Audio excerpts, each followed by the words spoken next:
Hello everybody and welcome back to Kerbal Space Program Beyond Horizons. We've just witnessed the construction of Starport One. This will be the hub for all of our tourism contracts in the Kerbal system. So it'll be the terminal where passengers get off the SSTOs that brought them up into space and onto all the shuttles that will take them to places like the moon and the hotel and wherever else we charge them silly amounts of money to go. This was a pretty big and expensive project. It took 7 launches in total to get it to its final state. The main features are the passenger lounge, where they can probably kick back and sit on a nice zero-G sofa reading a magazine while they wait for their transfer to the moon. We've also got 2 of the keg fuel tanks that we had on Tavern One, so we can refuel the space planes and shuttles pretty easily, and they won't need replacing for a good while, hopefully. The only problem with this station is that it's made out of well over 300 parts, so the game already runs pretty slowly, but when we get big space planes and complicated shuttles up here, I reckon my game will run at about 2 frames a second. And of course the coolest thing about this station is those lovely metallic red trims around it. Yeah, so I switched texture mods. I got rid of restock and I've installed the Texture Unlimited Replacer Depot, I think. The Turd mod. It's called the Turd mod, but I don't really like calling it that. But yeah, it lets you recolor any part of the stock game and even has room for cool little accents like we got on the station here. I should have done this ages ago. I do really like the restock mod and it's like near future sort of aesthetic, but as you'll see later on I get to do some pretty cool colour schemes on my space planes, which yeah, I kind of wish I had from the start.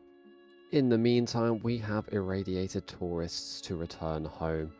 At the end of the last episode, we were in the process of returning the tourists from Tavern 2 because they were getting a little bit sick from all the radiation that was being bombarded at them. That's probably one of the big problems of having a hotel in a Van Allen belt, but hey, I'm just making the hotel. Someone paid me to put it there. It's none of my business whether that is filled with deadly radiation or not. Yes, space capitalism, always putting profits before the health of Kerbals. In all seriousness, I might move the hotel into a higher orbit so that it's above the radiation belts, just because I think it's pretty bad PR to have one of our tourist destinations be in such a deadly radiation zone.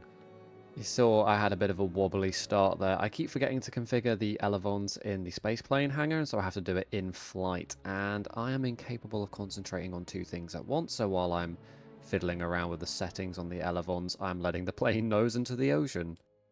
Now, of course, we are on our way to Tavern One. That's where the tourists are waiting for us. But alas, some unfortunate circumstances have befallen that station since the recording of this clip. You might have noticed on Starport One that it had a snazzy sign on the side with its name. I switched to decal mods, so I used to have the Nebula decals mod, but I never really used because it required tweak scale, which is a mod I don't trust these days. And I've switched since to conformal decals. I did that without remembering that the Betty has some of the Nebula decals on it, which was docked to Tavern 1, so when I booted up the game, Tavern 1 was unloaded for having invalid parts.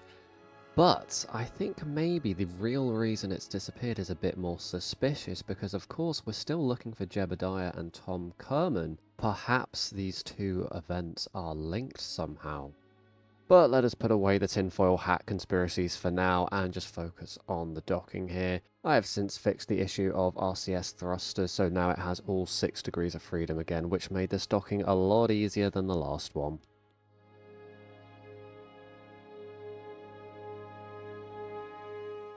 The rendezvous itself went pretty much without a hitch, but when it came to actually docking, yeah, you'll see I had a bit of a wobble. I didn't come at it straight on, so I kind of had to rely on the magnetic forces to pull me the rest of the way, but overall it was a pretty easy docking, and then, yeah, the long process of transferring all the crew back, which I just skipped through because it took ages. Once the passengers were transferred over and we refueled the plane a little bit, it was time to head back home and say goodbye to Tavern 1 for the last time due to its mysterious disappearance. Anyway, the re-entry was very standard. Yeah, with SAS, this thing is a breeze to fly back. Crazy that, huh? Although that being said, it does still have a few indicators of its instability aerodynamically at these speeds. It would hold its attitude very well using the SAS, but then if I would touch the controls even a little bit, it would then nose straight into the airstream and I'd have to kind of like regain a bit of control. So Yeah, it still isn't technically stable at hypersonic speeds, but the SAS does kind of gloss over some of those instabilities. Anyway, here we are coming down at the Space Center for once. Yes, I didn't completely overshoot my target this time. Only a little bit. I was a little too high up to actually come down at the runway in the way I wanted to, but only a quick little U-turn was necessary as opposed to what normally happens where I have to fly back for about 100 kilometers. So yeah, this was a nice change. Even though this plane is pretty maneuverable on account of those front canards there, I didn't really want to just, you know, bank hard 90 degrees because I don't think that'd be very comfortable for the passengers. This got me wondering how much passenger jets are actually allowed to bank when they're full of people. So I had a look around online. There were a range of different numbers that specific sources gave, but generally it seems to be that the maximum banking angle is up to 30 degrees. But a specific number depends on things like airspeed and altitude. Anyway, speaking of altitude, we haven't got much of it left here because we are coming down at the runway. Yeah, this landing went pretty well, actually, all things considered. I think this plane is actually starting to really prove itself now as a passenger jet. I think most of the kinks have been worked out. I do think I'll get rid of those canards just to make it a little less touchy when flying in the atmosphere. But yeah, it's working really well as a passenger jet.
Since we now have the technology to make single stage to orbit vessels, I wanted to upgrade the Hawk to become one of them.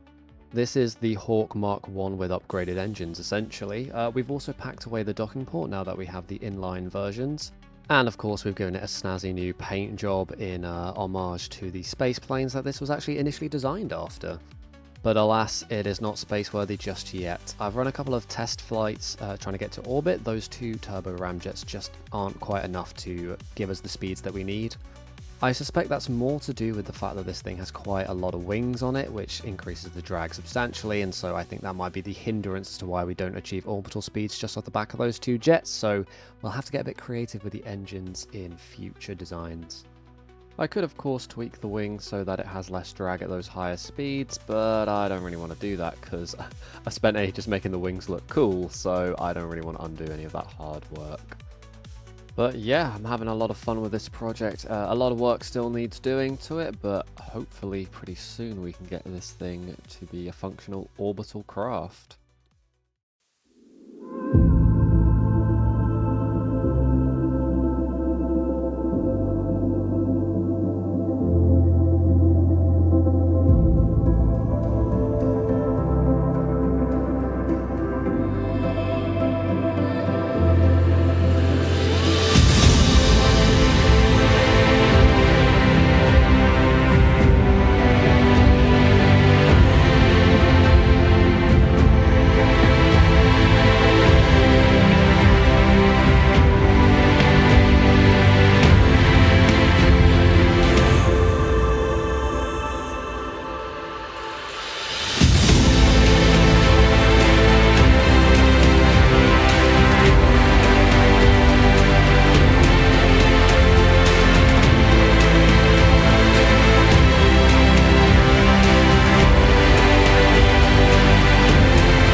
There we are, Eurydice 1 has been dropped onto the surface of Hell and landed in one of the oceans. And as you might be able to see, I've run into some more mod related problems. So the restock mod doesn't just retexture items, sometimes it remodels them entirely, including the antennae that I brought along. So they were supposed to stick out to the side radially, but now they extend below the base of the satellite.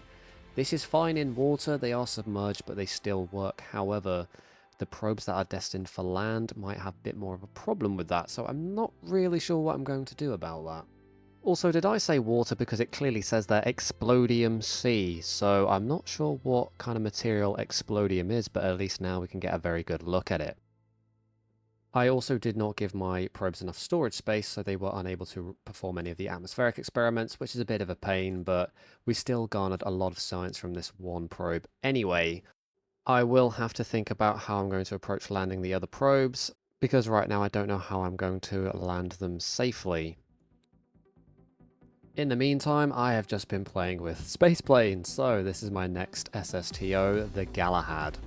You might notice that this is a refurbished bismuth. Yeah, it's pretty much the exact same design. I've just stripped out all of the passenger modules and taken out the cockpit. So this thing is entirely autonomous and instead has a big cargo bay for payloads.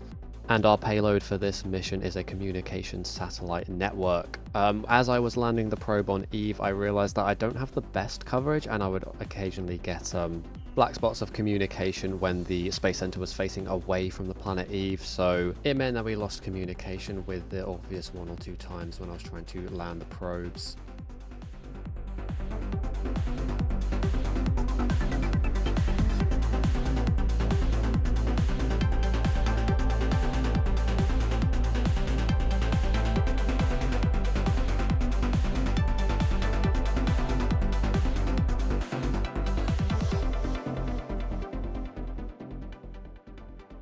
On the way up, this thing flew perfectly. Yeah, it flies just as well as the bismuth, even with a slightly different payload. It was on the way back down that we encountered some problems, but I won't spoil any of that just yet. And when something is easy to fly, it means I've got plenty of time to take cool cinematic shots.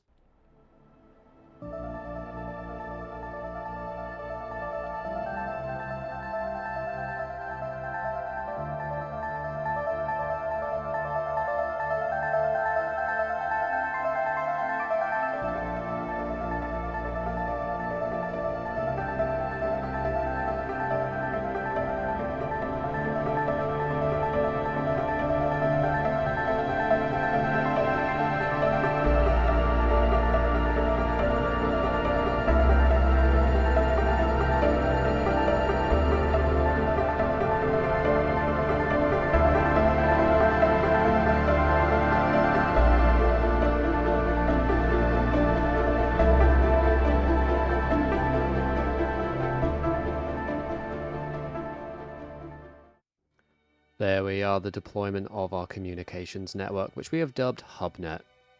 The delivery vehicle will take all three up into a geostationary orbit, and then we'll set our orbital period to be 2 hours so we can deploy them around 1/3 of a full rotation away from each other so that we have perfect coverage. It's best to launch all of your communication satellites in one go, like I have here with a delivery vehicle. That way you can ensure equal spacing between them and make sure you don't have any black spots in your communications network. But before the Hubnet delivery vehicle reaches its apoapsis, we need to fly the Galahad back.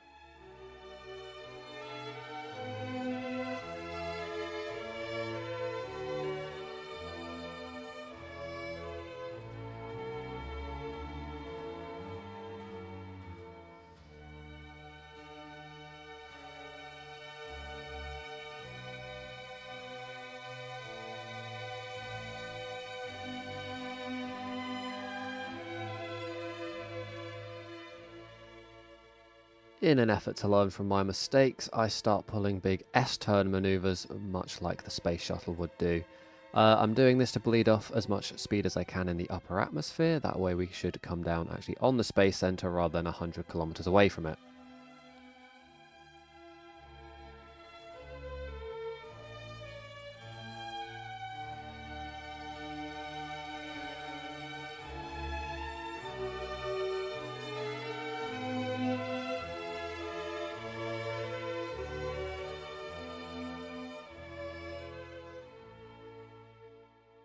So I was getting pretty confident with flying this thing back. It was holding its attitude quite well. I was on course for the space center, and I thought this thing does feel a little nose heavy and I'd like it to glide a bit better. So what I'll do is I'll pump some of the fuel backwards just to bring that center of mass backwards a little bit towards the center of lift, and we should glide better. This proved to be an immediate mistake. As you can see now, the plane looks a bit more unstable, and yep, there we go. I end up in a dead stall, and I'm frantically pumping the fuel forwards to try and regain some control, but it's too late. It's already in a stall, and yeah, I started biting my nails. I was like, oh my god, have I just ruined this? It was going so well, and all I did was pump a little bit of fuel backwards, and now I might lose the plane. So in a last-ditch effort, I fire the engines to try and regain a bit of attitude control using the vectoring of the engines there, and that gives us the control to pull out of the stall. So yeah, it was a bit of a nail-biting moment, but we managed to salvage it. The benefit of stalling like that is that you lose a lot of speed very quickly, which is quite handy coming back in from the upper atmosphere. So we came dead on the space center, right where I wanted to be, so let's just pretend I stalled on purpose. Luckily, the rest of the landing went without a hitch, and we were able to put it safely down on the runway. Yeah, so as long as I don't mess around with the fuel balancing, this thing flies very well. Unfortunately, that's all I have for today's episode. In the next episode, we will finish up the communications network and even collect the delivery craft using the Galahad. But alas, that will have to wait for another time. I am going back to uni pretty soon, so I'll have less time to be making these episodes, so I've been trying to make as many as I can now. And I will release them about once a week, and hopefully maintain some sort of consistent upload schedule, but we'll just have to wait and see. I apologise if episodes become a bit more sporadic, but I'm going to be pretty busy soon. But anyway, if you enjoyed this episode, please consider leaving a like and subscribing to the channel, and if you want to catch up with older episodes, you can check out the playlist that this video is in. I've been Moonfish1001, and I'll see you in the next video.